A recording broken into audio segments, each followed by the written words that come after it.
보리떡 5개하고 물고기 2마리하고 5,000명을 먹이신 기적을 행하셨어요. 그래서 그 모든 기적을 목격했던 사람들이 이야, 저분은 진짜 선지자 맞다, 저분이야말로 진짜 하나님의 아들 맞다 라고 생각하고 여겼어요. 더 나가서 이 사람들이 이 예수님을 자신의 왕으로 삼아야 되겠다라는 생각까지 했습니다. 한번 읽어볼게요. 요한복음 6장 15절 말씀입니다. 시작. 그러므로 예수께서 그들이 와서 자기를 억지로 붙들어 임금으로 삼으려는 줄 아시고 다시 혼자 산으로 떠나가시니라. 아멘.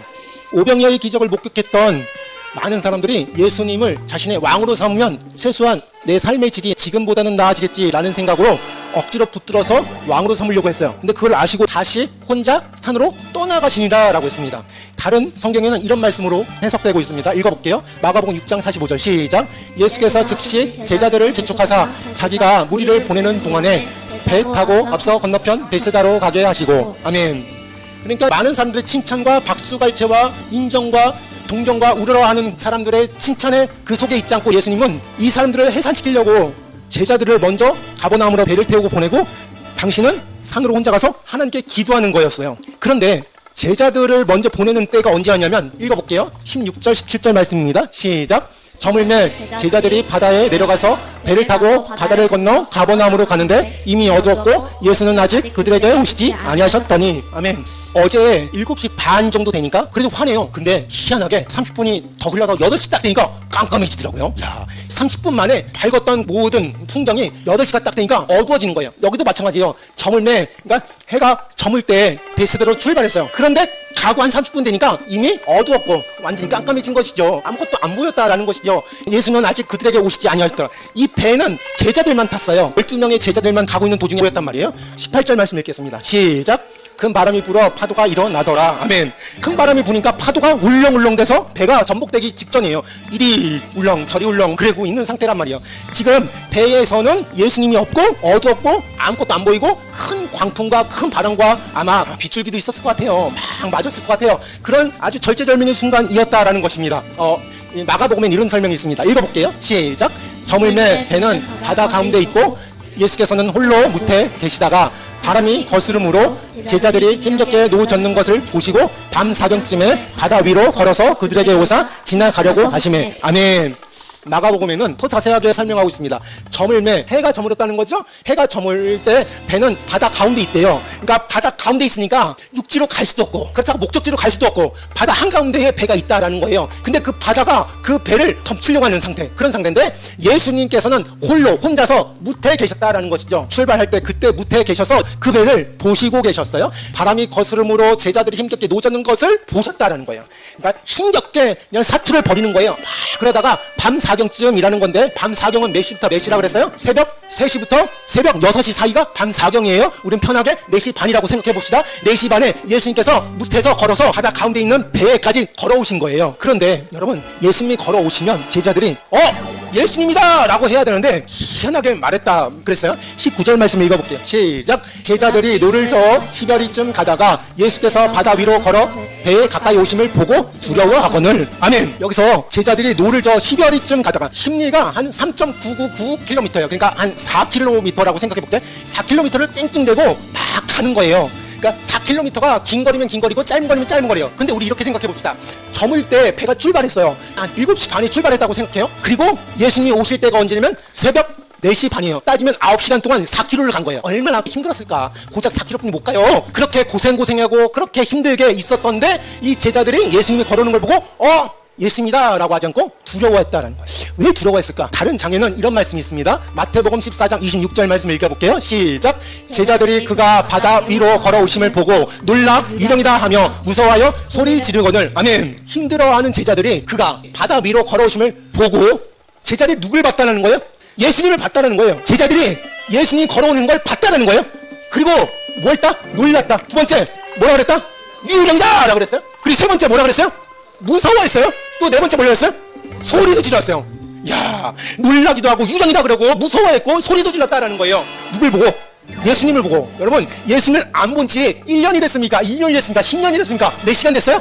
9시간. 9시간을 안 봤는데 저기 예수님을 보고 제자들이 놀라고 소리 지르고 유령이다 그러고 무서워했다라는 거예요.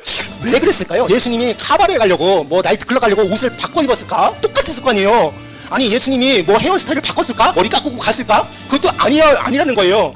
근데 동고동락하고 3년 동안 같이 있었던 예수님은 왜 9시간 만에 잊어버렸을까라는 거예요. 그럼 오늘 말씀에서 요거만 갖고 가시면 돼요. 왜 예수님을 몰랐을까? 제자들은 몰랐던 거 넘어서 무서워했고 두려워했고 유령이라고 하고 소리도 질렀다라는 건데 왜 그랬을까라는 거예요. 자, 오늘 이 사건 있기 전에 전날 밤에 9시간 전에 무슨 사건이 있었어요? 보리떡 5개와 물고기 2마리를 가지고 5,000명의 사람들을 먹이는 기적을 행했어요. 기적을 행하는 것을 목격했어요. 아니 목격한 것보다 더 놀란 건 뭐냐면 예수님이 오병이의 기적을 행할 때 제자들은 옆에서 구경만 했을까요? 그냥 막 생겨난 걸 자기들끼리 먹었을까요? 핵심적인 역할을 했을 거란 말이에요. 예수님이 축사를 한 다음에 많은 사람들에게 나눠줘야 되는데 뭐 AI 로봇가 나눠줘요? 아니지 않습니까? 누가 날렸을까요? 제자들이 날렸을 거 아니에요. 그러니까 이 오병이의 기적을 행할 때 그냥 받았기만 했던 5,000명의 사람들과는 달리 이 제자들은 기적을 같이 동참했고 중추적인 역할을 했고 핵심적인 역할을 했던 사람들이 제자들이었단 말이죠. 바구니를 어깨 메고 막 저까지 뛰어갔다 오고 저기 모자랍니다 알겠습니다 막 그랬던 사람이 제자들이었단 말이죠. 그러니까 기적도 체험하기 나름인데 구체적으로 자기가 놀랍게 체험했던 사람이 있고 그냥 구경꾼같이 구경했던 사람들이 있어요. 기적 먹기만 했던 5,000명의 사람들이고 기적의 주인공으로서 중추적인 역할을 했던 사람들이 제자들이었어요. 그런데 제자들이 그 사건이 있고 9시간 만에 예수님을 몰라고 두려워했다라는 거예요. 또 하나 있어요. 오병이의 기적을 다 행하고 남은 부스러기 남은 찌꺼기 막 먹고 배불러 더 못 먹다 이거 침 묻은 빵 그리고 바닥에 막 뒹구는 그런 조각들 예수님께서 뭐라 그랬어요? 다 모아라 침 묻은 것 조각 그리고 부스러기 같은 그런 빵을 다 버리지 말고 모아라. 그러니까 12강주리가 됐어요. 많은 양이에요. 그러면 그 12강주리를 어디다 뒀을까요? 무료급수에 기증하고 왔을까요? 아니면 보아원이나 보육원에다가 놓고 왔을까요? 어떻게 했을까? 그 남은 12강주리를 재활용했을까? 아니면 쓰레기장에다 버리고 왔을까? 어디 있을까요? 12강주 어디다 놨을까요? 제자들의 배 안에 있었던 거예요. 나중에 먹으려고 제자들의 배 안에 있었던 거예요. 12강주를 싣고 제자들과 함께 먼저 벳세다로 가고 있는 거예요. 그런데 중간쯤 하다가 광풍을 맞는 거죠. 거의 다 죽게 되었습니다. 배가 막 이렇게 뒤집히려고 그러고 저렇게 뒤집히려고 하고 그럴 때 제자들은 뭐 잡을 게 없으니까 막 배 기둥도 잡고 있었겠죠. 그 12강주 중에 뭐 한 강주를 막 잡고 있었겠죠. 나 죽지 않으려면 그렇게 있었겠죠. 잘 보세요. 우리가 세상을 살아갈 때도 똑같습니다. 예수님이 기적을 행하시고 예수님이 나에게 축복을 주셨는데 그건 까마득하게 있고 오직 내 앞에 닥친 불행의 현실만 보고 두려워하고 예수님 보고 유령이라고 그러고 믿음이 떨어지는 경우가 있어요.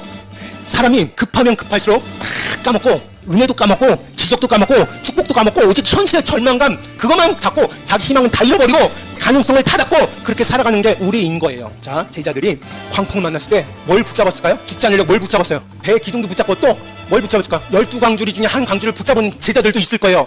기적의 증거를 붙잡고 있는데도 예수님을 믿지 않았단 말이에요. 예수님을 보고 유령이다 라고 했어요. 무서워했어요. 여러분 손에 잡고 있는 게 하나님께서 과거에 주신 증거물인데 그걸 붙잡고 있어도 하나님이 없어, 하나님은 출장 갔어, 하나님은 어딨어 라고 말하는 사람이 우리라는 거예요. 하나님은 어제도 똑같이 우리에게 기적을 행하셨고 오늘도 똑같이 기적을 행하시는데 우리는 하나님의 기적을 보고도 믿지 않았어요. 하나님의 기적을 체험하고도 믿지 않았어요. 아니 우리가 중추적인 역할을 했는데도 믿지 않았어요. 어쩜 좋죠? 어쩌면 좋아요? 시험 들지 마세요. 제가 이제부터 이야기하는 거 시험 들지 마세요. 제가 결혼하기 전에 빌빌거렸어요. 돈이 없었어요. 근데 결혼해야 되겠고 어떻게 해요? 장가는 가야 되겠고 아들 하나인데 그 장가 보내려면 뭐 집이라도 한 채 만들어줘야 되니까 부모님께서 5천만 원을 빚을 내가지고 아들 전셋집을 하나 만들어줬어요. 근데 제 아내가 똑똑한 게 내 집은 있어야 되겠다라는 생각으로 그 5천만 원에 된 전세 자금은 아주 잃어버리지 않고 깨지 않고 잘 가지고 있다가 그걸 조금씩 좀 부풀리기 시작했어요. 그리고 근처에 아파트가 있어서 거기에 청약을 넣었어요. 그리고 덜컥 됐어요. 그러니까 우리 형편에는 그런 아파트가 맞잖아요. 근데 아파트가 딱 생긴 거예요. 그러니까 저는 그 아파트에 가면 거기 뭐 입구도 가고 아파트 문 여는 것도 그렇고 너무나 감사한 거예요. 이건 누가 주셨대요? 하나님이 주신 거예요. 축복의 증거물이에요. 근데 내 입에서 그렇게 나오면 될까요? 아유 하나님은 없어, 하나님은 너무해, 하나님은 왜 이렇게 나한테 고난을 주시지? 라고 불평할 수 있을까 없을까요? 없어요. 또 한 가지, 우리 부부가 결혼했는데 애가 안 생기네요. 나는 결혼하자마자 애가 딱 생길 줄 알았는데 애가 안 생겨요. 한약을 다 먹어봤고 좋다는 난임병원에 다 다녀봐도 소용없었어요. 그래서 제가 그 입양 기관에 가서 훈련도 받았어요. 그냥 입양하자, 우리 부부 사이는 애가 없다고 생각하자, 그냥 입양하자 라고 결심하고 교육기관에 가서 입양 교육도 받았던 사람이 우리예요. 근데 결혼하고 8년 만에 애가 딱 생겼어요. 첫째가 딱 생기니까 둘째는 또 생겼어요. 그러면 저 두 아들들을 볼 때마다 뭐냐면 축복의 증거물이에요. 저 아들들 볼 때마다 하나님께서 나를 사랑하시는구나, 하나님께서 나에게 축복을 주구나 라고 생각해야지 정상 아닙니까? 잘 때 저 유자고 누하고 한 번씩 만져줘요. 한번 이렇게 만져요. 그럼 내가 만지고 있어요. 내가 만지고 있는 게 축복의 증거물이라는 거예요. 내가 채연이를 이렇게 만지면 얘가 축복의 증거물이에요. 뭘 또 바랍니까? 뭘 또 하나님께 불평불만을 합니까? 여러분 잘 생각해 보십시오. 이제부터 어떻게 해야 되냐면 미국에 CSI 과학수사대가 있어요. CSI 과학수사대가 범죄 현장에 딱 가면 제일 먼저 증거물 찾기에 혈안이 돼 있어요. 지문은 어디 있나, 머리카락은 어디 있나 라고 찾는 거예요. 그 사람들은 찾는 게 일이에요. 여러분도 이제 찾으셔야 되는데 뭘 찾아야 되냐면 축복의 증거물을 여러분 주변에서 찾으시길 주님의 이름으로 축원합니다. 널리고 널리기 안 하면 축복이에요. 이런 생각에 전환이 있게 되기를 바랍니다. 이런 무료급 식소 운영하는 게 얼마나 저는 감사한지 몰라요. 아침에 눈 뜨자마자 내가 가야 할 곳이 있구나, 내가 가서 내가 할 일이 있구나, 다음 주에 제 아내하고 저하고 둘이 무료급식 할 건데 너무 설레는 거예요. 너무 기쁜 거예요. 그래도 이렇게 어려운 시대에 내가 가서 일할 곳이 있구나 라는, 직장이 있구나 라는, 그리고 나를 반겨줄 분이 있구나 라는 곳이 있는 거에 대해서 너무너무 감사하다니까요. 감사를 좀 아시길 주님의 이름으로 축원합니다. 그러니까 사람은 어떤 위기에 부딪혔을 때 까마득하게 잊어버리는 게 속성인 것 같아요. 하나님의 축복을 붙잡고 있는데도 불구하고, 증거가 있는데도 불구하고 하나님이 없어, 하나님이 어딨어, 그렇게 찾는 사람이 우리예요. 여러분 손에 하나님의 축복이 있다니까요. 여러분의 자녀들이 있고 여러분 부모님이 있고 여러분에겐 잘 수 있는 곳이 있다는 것도 하나님의 축복의 기적인 줄 믿으시길 바랍니다. 5,000명을 먹이신 예수님께서 우리를 외면하지 않는 분입니다. 영원토록 동일하신 분입니다. 신실하신 분입니다. 하나님의 사랑이 이런 분이에요. 우리를 위해서 자기 아들을 아낌없이 주신 이가 왜 우리를 버리시겠습니까? 우리를 왜 포기하시겠습니까? 그렇지 않는 분이 우리 하나님인 줄 믿으시길 바랍니다. 단지 우리 하나님은요, 시간을 재고 있는 거예요. 이맘때구나, 가야 되겠구나 라고 말씀하시고 생각하시는 분이 우리 하나님인 줄 믿으시길 바랍니다. 그래서 새벽 4시 반에 딱 일어나서 가시는 분이 우리 주님이에요. 출애굽기에 보면 이스라엘 민족이 남자만 60만 명 되는 사람들이 노예 생활을 청산하고 이제 하나님께서 말씀하신 곳으로 가려고 제비를 하고 떠납니다. 떠나니까 앞에 뭐가 있냐면 홍해 바다가 딱 있는 거예요. 그러니까 하나님께서 기적을 내리시니까 홍해 바다가 쫙 갈라진 거예요. 그래서 거기를 막 지나갑니다. 마른 땅 같이 지나가서 딱 뒤돌아보니까 이집트 군대들이 막 쫓아오는데 우리가 다 건너니까 물살이 다 덮어서 그 애국 군대들이 다 몰살당하는 거예요. 그 엄청난 기적을 목격했어요. 그러니까 이 이스라엘 백성들이 그 모습을 보고 얼마나 기뻐했는지 막 하나님께 찬양했습니다. 얼마나 찬양했는지 출애굽기 15장 거의 90% 이상이 미디어 안에서 찬양하는 찬양의 가사들로 되어 있거든요. 근데 그 찬양하고 3일 될 때 어떤 현상이 벌어졌냐면 볼게요. 출애굽기 15장 22절부터 24절까지 말씀입니다. 시작. 모세가 홍해에서 이스라엘을 인도하며 그들이 나와서 수르 광야로 들어가서 거기서 사흘길을 걸었으나 물을 얻지 못하고 마라에 이르렀더니 그곳 물이 있어서 마시지 못하겠으므로 그 이름을 마라라 하였더라. 백성이 모세를 원망하여 이르되 우리가 무엇을 마실까 하네. 아멘. 홍해를 건너는 기적을 목격하고 체험했던 이스라엘 백성들이 막 찬양할 때는 언제고, 찬양 후 며칠이 지났다는 거예요. 사흘이라는 것은 3일을 뜻하는 거죠. 3일뿐이 안 지났어요. 3일뿐이 안 지났어요. 3일뿐이 안 지났어요. 그 엄청난 기적을 체험하고 3일뿐이 안 지났어요. 3일뿐이 안 지났는데 백성이 모세에게 원망하여, 물론 물 있습니다, 물 좀 주세요 라고 할 수 있어요. 그냥 건의할 수 있어요. 근데 분명하게 성경은 원망이라는 글씨를 씁니다. 원망하고 삿대질했다는 거예요. 윽박질했다는 거예요. 협박했다는 거예요. 무욕을 줬다는 거예요. 쌍욕을 했다는 거예요. 호통을 쳤다는 거예요. 으름장을 놨다는 거예요. 홍해 바다가 갈라진 기적을 보고 며칠 만에, 3일 만에, 우리가 이런 사람들이에요. 여러분, 우리가 하나님의 기적을 까마득하게 잊고 자기 당장 앞에 물이 썩다고 하나님께 삿대질하고 욕하고 윽박질했던 사람들이에요. 우리가 또 2달하고 보름, 2달 반 있다가 어떤 사건이 날게요? 16장 1절부터 2절까지 말씀을 읽어볼게요. 시작. 이스라엘 자손의 온 회중이 엘림에서 떠나 엘림과 시내산 사이에 있는 신광야에 이르니 애굽에서 나온 후 2달째 이스라엘 자손 온 회중이 그 광야에서 모세와 아론을 원망하여. 아멘. 먹을 게 없다는 걸 먹을 게. 내가 너까지 따랐는데 여기서 죽일 작정이야 막 원망했다는 거예요. 1년이 지났으니까, 10년이 지났으니까 둘째 달 15일이라. 그러니까 2달 지나고 15일 지난 다음에 이런 사건이 났어요. 자, 내가 하나님이라도 괘씸할 것 같아요. 이놈의 새끼들 이거 내가 기적을, 그 엄청난 기적을 행해줬건만, 살려줬건만, 원망을 해? 결국 하나님께서 만나와 미추루기를 주셨어요. 여러분, 우리가 하나님의 은혜를 잊으면 안 돼요. 계속 리바인 계속 기억하셔야 된다는 것이에요. 우리는 가끔마다 너무 백망덕하게 하나님께 굴 때가 있어요. 그것도 좀 전에 기적을 행했는데도 그걸 까무닥하게 있고 하나님께 더 달라고 말할 때가 있단 말이에요. 여러분 입에서 부정적인 말 하지 마시길 바랍니다. 하나님의 은혜를 까먹지 마시길 주님의 이런 축원합니다. 특별히 내가 위기에 부딪혔을 때, 내가 공경에 부딪혔을 때, 그때 하나님의 은혜를 절대 잊어서는 안 돼요. 제자들이 지금 예수님을 보고 예수님이다 라고 해야지 정상인데 두려워했고 소리 질렀다 라는 것은 무슨 말이냐면, 예수님을 보고 안심해야 되는데 자기가 지금 죽게 된 그 상황만 보는 거예요. 바람 소리는 엄청나죠. 광풍이 일죠. 배는 왔다 갔다 하죠. 배가 전복될 것 같고 파손될 것 같죠. 내가 지금 죽겠다라는 그 상황만 보니까 예수님 보여요? 보이잖아요. 안 보이는 거예요. 그럴 때 어떻게 해야 되냐? 하나님께서 내 과거에 행했던 기적을 꽉 붙잡기를 바랍니다. 하나님의 은혜를 꽉 붙잡길 바랍니다. 좀 써요.